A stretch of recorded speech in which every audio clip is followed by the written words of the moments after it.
نحمده ونستعينه ونستغفره ونؤمن به ونتوكل عليه ونعوذ بالله من شرور أنفسنا ومن سيئات أعمالنا من يهده الله فلا مضل له ومن يضلل فلا هادي له ونشهد أن لا إله إلا الله وحده لا شريك له ونشهد أن محمدا عبده ورسوله جد الحسن والحسين جد الحسن والحسين جد الحسن والحسين مولانا ومولى الثقلين أبي القاسم محمد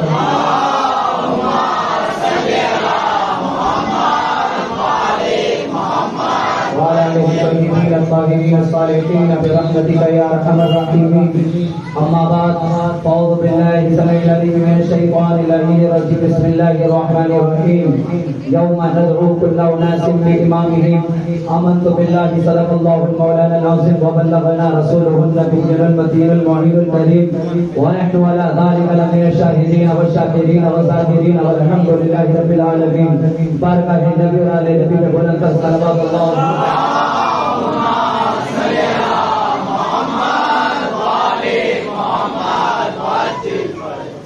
ذرا سا اس مائک کا ایکو کم کریں، بیس اور ولیوم بڑھائیں.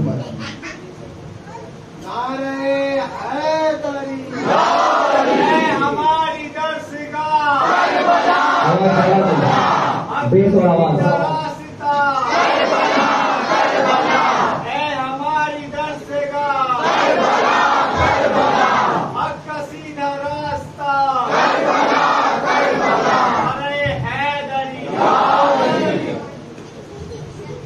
یوم ندعو کل اناس بإمامہم. پکارا جائے گا اس دن ہر انسان کو اس کے اپنے امام کے ساتھ. کل 14 آیتیں 14 معصومین علیہ السلام کے صدقے طفیل میں قسمت امامت پر میں نے بیان کیا، بڑا تلاوت کی. انہی آیتوں میں سے ایک آیت کریمہ میں پھر سے یہاں پر پڑھتا ہوں. اللہ تبارک و تعالیٰ قرآن پاک میں ارشاد فرماتا ہے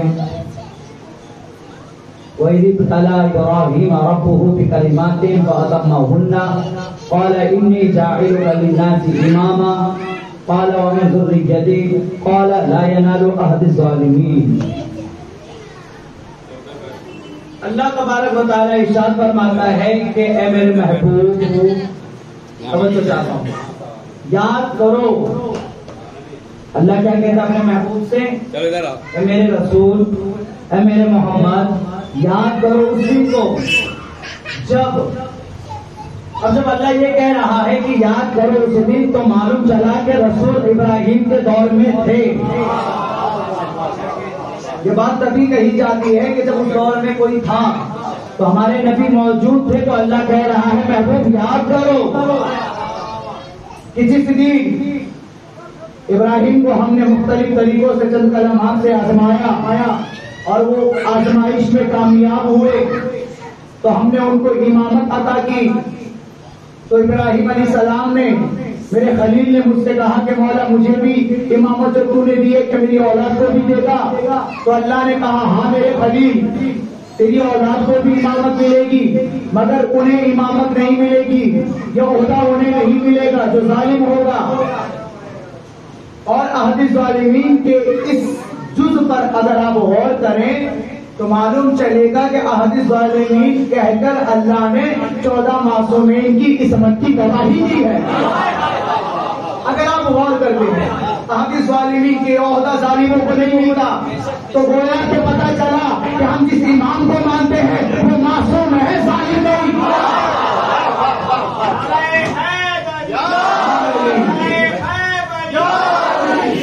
اور پھر عہد ظالمین کہہ کر اللہ نے بتا دیا کہ یہ عہدہ ظالموں کو نہیں ملتا، یہ عہدہ ملے گا تو معصوم کو ملے گا. اور اللہ نے ان آیت سے اپنی بات سے 2 بات کو واضح کیا ہے. پہلی بات تو یہ کہ اللہ یہ بتانا چاہتا ہے کہ وہ امام نہیں ہوتا کہ جو خود سے بن جائے، وہ امام ہوتا ہے میں جسے بناتا ہوں. اب کوئی خود سے امام اگر بنتا ہے تو اللہ کہتا ہے جو خود سے امام بن جائے تو یاد رکھنا اس سے گناہ ضرور ہوگا، اور جس تھی زندگی میں تو جس نے ایک گناہ بھی کر لیا اس نے اپنے نفس پر ظلم کیا، اور جس نے خود پر ظلم کیا یا وہ ظالم یا ظالموں سے ہو گیا، اور یہ ہوتا ظالموں کو نہیں ملتا۔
تو اللہ نے ارشاد فرمایا کہ یہ عہدہ کس کو نہیں ملتا؟ ظالموں کو، اور جو خود پر ظلم کرے گناہ کر کے، یا وہ ظالم یا ظالموں سے ہو گیا۔ اور میں نے کل ہی بتایا تھا کہ ظالم وہ بھی ہے جو مشرک ہے، توجہ چاہتا ہوں، کیا جو ظالم وہ بھی ہے جو مشرک ہے۔ چلو میں اہل سنت کی کتاب سے میں آپ کو بات بتاتا ہوں، اور بے شمار کتابوں میں لکھا ہوا ہے کہ مومنوں کی ماں جناب ام حبیبہ رسول پاک صلی اللہ علیہ وسلم کی بیوی، توجہ ہے آپ کی، ابو سفیان، یہ پورے اہل سنت میں کتاب میں لکھا ہوا ہے کہ جب ابو سفیان اپنی بہن سے ملنے گئے، سوری اپنی بیٹی سے ملنے گئے، ام حبیبہ سے جو نبی پاک کی بیوی تھی، ان سے ملنے گئے۔ اب نبی پاک کا بستر لگا ہوا تھا، توجہ چاہتا ہوں، کیا لگا ہوا تھا؟ بستر۔ ابو سفیان آیا، بیٹھ گیا۔ اب جیسے ہی بیٹھنے والا تھا چادر کھینچ لی اور کہا آپ نہیں بیٹھ سکتے۔ ابو سفیان نے کہا کہ کیسی بات کرتے ہو، تم سے ملنے کے لیے میں اتنا دور چلے آیا۔ توجہ چاہتا ہوں، باپ کی یہ خدمت، باپ کی یہ خدمت کہ تم سے ملنے آیا، تم نے چادر ہٹا دی۔ تو ہماری ماں نے ہمیں عقیدہ دیا اور سمجھا دیا اور کہا کہ آپ ہو مشرک، آپ ہو مشرک، اور میرا شوہر میرے نبی ہے معصوم، معصوم کی جگہ میں مشرک نہیں بیٹھتا، معصوم کی جگہ میں وہ معصوم بیٹھے گا۔ تو ہمیں عقیدہ مل گیا۔ اب اگر جاننا چاہتے ہو کہ امام کیسا ہونا چاہیے تو اسے امام دیکھو کہ امام نبی کی جگہ پر معصوم اگر بیٹھے تو وہ امام ہے، ظالم اگر بیٹھے تو وہ امام نہیں، وہ کچھ بھی ہو جائے۔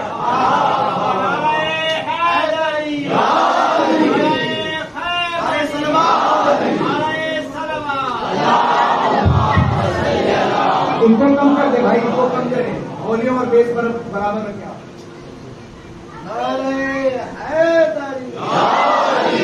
تو امامت کے منصب پر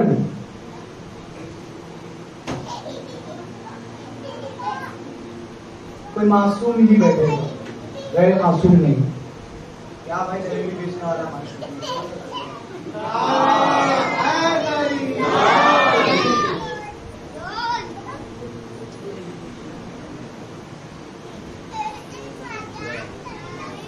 تو یہ ہوتا ظالموں کو، بولو میری جان، ظالموں کو نہیں ملتا۔ بڑی کوششیں کی گئی عہدہ لینے کی، بڑی کوششیں کی، جب دیکھا کہ علی مصلوب ہے، چھوڑ گئے، چلے گئے منصب لینے، مگر یہ منصب ہر کسی کو ایسے نہیں ملتا۔ تو ابراہیم علیہ السلام نے کہا، کیا کہا کہ میرے مولا میری ذریت کو بھی تو دے گا نا؟ کہا ہاں ابراہیم، تیری ذریت کو ملے گا، عہدہ ظالموں کو نہیں ملے گا۔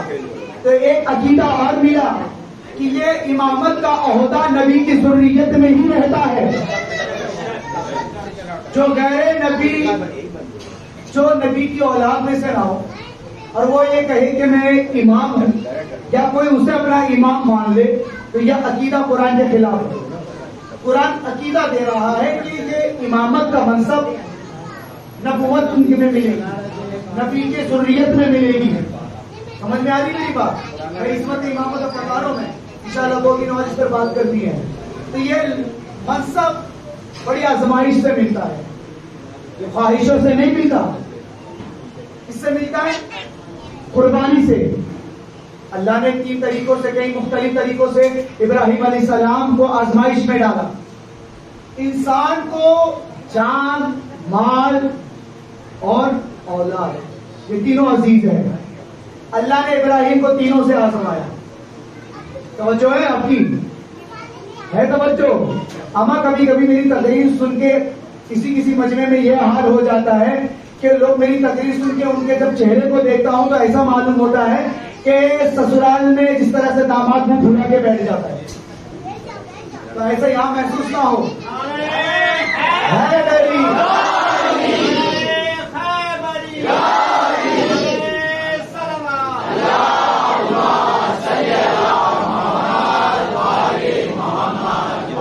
ابراہیم علیہ السلام کو اللہ نے آزمایا.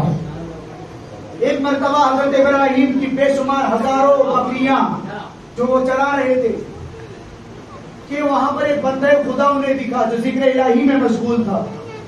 حضرت ابراہیم نے سنا, ان کا ذوق بڑھا, ان پر کیفیت تاری ہوئی.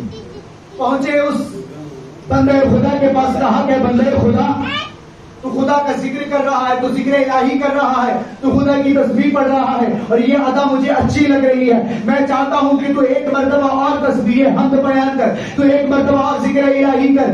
اگر تو کرتا ہے تو یہ بے شمار بکریاں جو تو دیکھ رہا ہے آدھی بکری میں تجھے دے دوں گا. اب وہ بندہ خدا نے پھر کہا سبحان قدوس ربنا ورب الملائکۃ والروح. اب جیسے ہی بندہ خدا نے خدا کی تسبیح بیان کی, خدا کا حمد کیا, تو ابراہیم علیہ السلام نے آدھی بکری دے دی,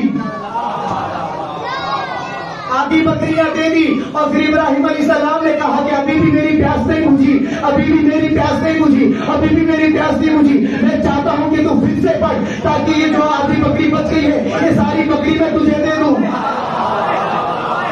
یہ ساری بکری میں تجھے دے دوں. بندے خدا نے پھر ذکر الہی کیا, پھر خدا کی تسبیح پڑھی, سبحان قدوس ربنا ورب الملائکۃ والروح. حضرت ابراہیم نے کہا اب تو نے ساری بکریاں میری لے لی, اگر تو ایک مرتبہ اور بیان کرے گا تو تو جانتا ہے کہ یہ ساری بکریاں کا تو مالک بن جائے گا. اگر ان بکریوں کی حفاظت کے لیے, چلانے کے لیے ایک غلام کی ضرورت پڑے گی, ایک نوکر کی ضرورت پڑے گی. اگر تو ایک مرتبہ اور تسبیح حمد, تسبیح خدا پڑھتا ہے تو میں بھی تجھے اپنے برباد کر دے گا, میں بھی تجھے خود پر قربان کر دوں گا, میں بھی خدا کی تسبیح میں خود کو قربان کر دوں گا. اب جیسے ہی تسبیح بیان کی ابراہیم نے کہا یہ اب تیرا بھی ہو گیا. اب بندے خدا نے جب دیکھا کہ ابراہیم تسبیح حمد سن کر خود کو بھی قربان کرنے چلے تو وہ بندے خدا نے کہا کہ اے ابراہیم میں کوئی بندہ نہیں, میں کوئی انسان نہیں, میں اللہ کا فرشتہ, اللہ کا بھیجا ہوا جبرائیل ہوں. اللہ تو چاہتا تھا کہ تجھے آزمائے تیری دولت سے, اللہ تو چاہتا تھا کہ آزمائے تیری دولت سے. اور الحمدللہ محرم آتا ہے اللہ ہمیں بھی آزماتا ہے, کبھی ہماری دولت سے ہمیں آزماتا ہے تو سبھی میں لٹا دیا جاتا ہے.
لٹا حسین کے نام پر، لٹا لیا تو قبول ہے، تو اللہ کی بارگاہ میں مقرب بندہ ہو گیا، نہ لٹایا تو بخیل، اور لٹا لیا تو سمجھ جائے گا اللہ بھی، اللہ کو آزماتا ہے نا بھائی۔ اگر تم نے لٹا دیا تو اللہ بھی پھر بروز محشر کہہ دے گا اما یہ ابو طالب کی سنت پر عمل کرتا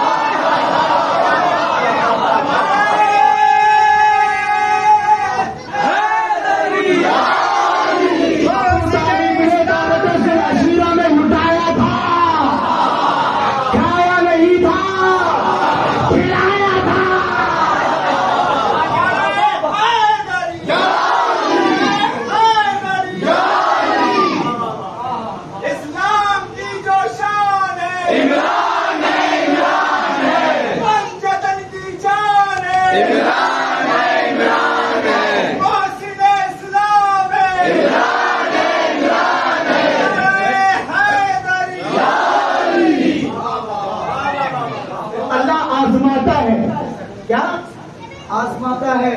اب اللہ نے پھر سے ابراہیم علیہ السلام کو آزمایا، آتش نمرود ایسی آگ کہ لپک آسمان پر پہنچی، ایک زمانہ لگا تھا آتش قدا کو بنانے کے لیے، اور ابراہیم علیہ السلام کود پڑے۔ اب یہاں پر اللہ جان کی آزمائش دے رہا، مال کی لے لیا، اب جان کی آزمائش۔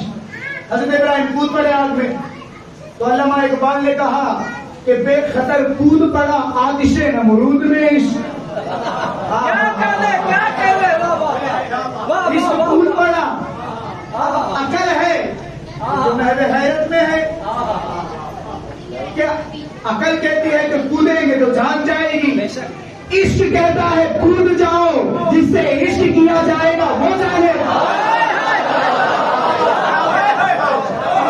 اب جو فتوا دیتے ہیں کہتے ہیں کہ جو حسین کو معلوم تھا کہ کربلا میں لوٹ لیا جائے گا تو وہ گئے کیوں؟ وہ اس لیے گئے کیونکہ ان کا جو عشق خدا سے تھا، وہ جانتے تھے کہ سب کچھ تو لوٹ لیا جائے گا، مگر خدا تو چاہتا ہے کہ حسین راضی ہو گیا، سب کچھ ہو گیا۔ الگ بات ہے کہ ساری دنیا رضا چاہتی ہے خدا کی، مگر کربلا میں ہم نے دیکھا کہ خدا چاہتا ہے ہم راضی ہو گئے۔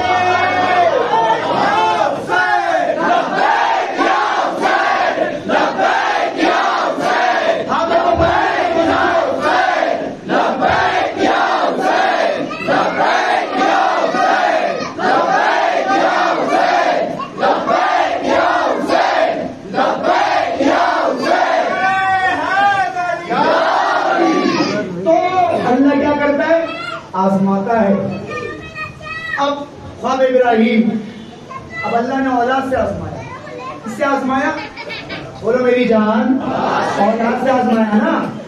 کیسے؟ اللہ نے کہا کہ اشارہ دیا کہ اے ابراہیم، تیرا بیٹا تجھے بہت عزیز ہے، تو اس کی قربانی دے، چل پڑے ابراہیم۔ ابراہیم نے اپنے بیٹے سے بتا دیا، قال یا بنی، پوری آیت موجود ہے، لا تسروا آیت علی امتی کا۔ تو حضرت ابراہیم علیہ السلام نے اسماعیل علیہ السلام سے کہا کہ بیٹے اللہ چاہتا ہے کہ میں تجھے قربانی کروں۔ کیا چاہتا ہے اللہ؟ قربان کروں۔ اسماعیل علیہ السلام نے کہا کہ مولا میرے بابا جان، اگر میرا اللہ چاہتا یہی ہے کہ میں اس کے لیے قربان ہو جاؤں تو میں قبول کرتا ہوں، اور انشاءاللہ مجھے صبر کرنے والوں میں سے پائیں گے۔ تو بتاؤ، باپ کو پتا ہے نا بیٹے کو قربان کرنا ہے، پتا ہے کہ نہیں؟ تو بیٹے کو بھی پتا ہے کہ باپ قربان کرے گا۔ اسلام میں خودکشی کرنا کیا ہے؟ بولو، اسلام میں کسی معصوم کو قتل کرنا کیا ہے؟ ناجائز ہے۔ ابراہیم چلے، ساتھ میں اسماعیل، وہ میرا کا میدان، ہاتھ میں چھری، ایک ہاتھ میں اسماعیل کی انگلی، چل پڑے۔ بیٹے کو پتا ہے قربان ہو جاؤں گا، باپ کو خبر ہے بیٹے کو قربان کرتا ہے کوئی مفتی جو فتوا دے کہ ابراہیم قتل کے لیے لے کے جا رہے ہیں؟ ہے کسی میں جرأت کہ فتوا دے کہ کہے کہ اسماعیل خودکشی کے لیے جا رہے ہیں تو کہا کہ مولانا ہم یہ بات نہیں کہہ سکتے. کیوں نہیں کہہ سکتے؟ اس لیے نہیں کہہ سکتے کیونکہ ابراہیم مقام شریعت سے اوپر، مقام معرفت، مقام طریقت، مقام عشق پر پہنچے. شریعت جس کو منع کرتی ہے، عشق کہتا ہے وہی کرو. شریعت کہتی ہے خون نہ نکالو، عشق کہتا ہے کہ خون بہا دو. شریعت کہتی ہے جان کی حفاظت کرو، عشق کہتا ہے کہ جان لٹا دو. شریعت کہتی ہے چھری گردن پہ نہ چلانا، عشق کہتا ہے چلا دو. اب اللہ تیری شریعت کو دیکھے، ابراہیم کے عشق کو دیکھے، تیرے خود ساختہ مذہب کو دیکھے، یا معرفت خدا کو دیکھے، یا تجھ ملا کو دیکھے، یا خلیل اللہ کو دیکھے.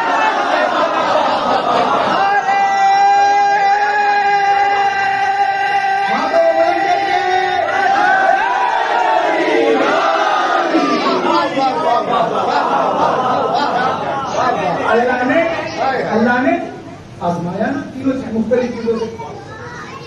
اب میں ایک بات اور کہوں، قربانی کا مہینہ گیا تھا نا، تم لیا ہوں گا. بکری منڈی میں پہنچے، منڈی میں قربان گاہ میں ایک مولوی صاحب پہ لے رہے تھے دمبا. بڑی دیر سے میں تک رہا تھا، کیا کر رہے ہو؟ دمبا لینے آئے ہو؟ ہاں. کیا جنت کا دمبا تلاش رہے ہو؟ کہا کہ نہیں. پھر کیا تلاش رہے ہو؟ کہا کہ بے عیب دمبا تلاش رہا ہوں. کیوں؟ اس لیے کہ جو جنت سے دمبا آیا تھا وہ بے عیب ہے. تو میں نے بولا اتنی بات سمجھ میں آ گئی.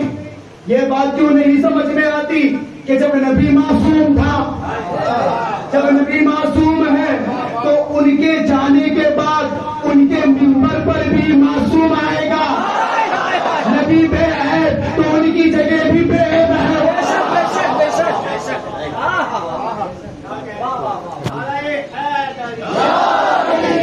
کہا کہ بھیا اگر میں عیب والا جانور لے لوں گا میری قربانی خطرے میں پڑ جائے گی.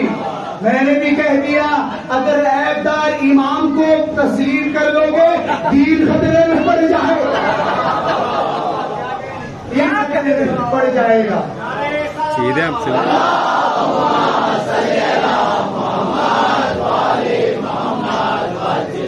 سوائد محرکہ ابن حجر مکی نے اپنی کتاب میں لکھا ہے. کیا لکھا ہے؟ کہ جب پہلے خلیفہ کا دور آیا تو جب ممبر رسول 4 سیڑھیوں پر کی، 4 زینوں پر کی مستقل، 1 2 3 4 1 2 3 4 ممبر پہ 4 بولو میری جان کیا تھا؟ سیڑھیاں تھی. پہلے خلیفہ کا دور آیا تو پہلے خلیفہ نے چوتھے ممبر کو چھوڑا، چوتھے زینے کو چھوڑا، تیسرے زینے پر آئے. دوسرے خلیفہ کا دور آیا، انہوں نے تیسرے کو چھوڑا، دوسرے سیڑھی پر بیٹھے. تیسرے خلیفہ کا دور آیا، وہ سب سے نیچے والے سیڑھی پر بیٹھے. مگر ہائے رے مولا، ہائے رے میرے حیدر کر رہا ہے، ہائے سبوت ہے باغ ابو طالب. میں قربان جاؤں پچھلے ابو طالب، میں قربان جاؤں اسد الغالی، میں قربان جاؤں علا کل غالب، میں قربان جاؤں حیدر کرار، میں قربان جاؤں غیر فرار، میں قربان جاؤں جشن خود میں مسلم، میں قربان جاؤں امام الانبیاء کے جانشین، میں قربان جاؤں اپنے مولا مرتضیٰ پر، میں قربان جاؤں اپنے آقا علی پر، میں قربان جاؤں وسیع رسول پر، میں قربان جاؤں جانشین مصطفیٰ پر، میں قربان جاؤں جانشین امام الانبیاء پر، میں قربان جاؤں وارث انبیاء پر، میں قربان جاؤں آئینہ عالم تکمیل و کمال پر، میں قربان جاؤں عالم تکمیل و آئینہ عالم تکمیل و کلام پر، میں قربان جاؤں خطیب ممبر سلومی پر، میں قربان جاؤں وارث مرتبہ ہارونی پر، میں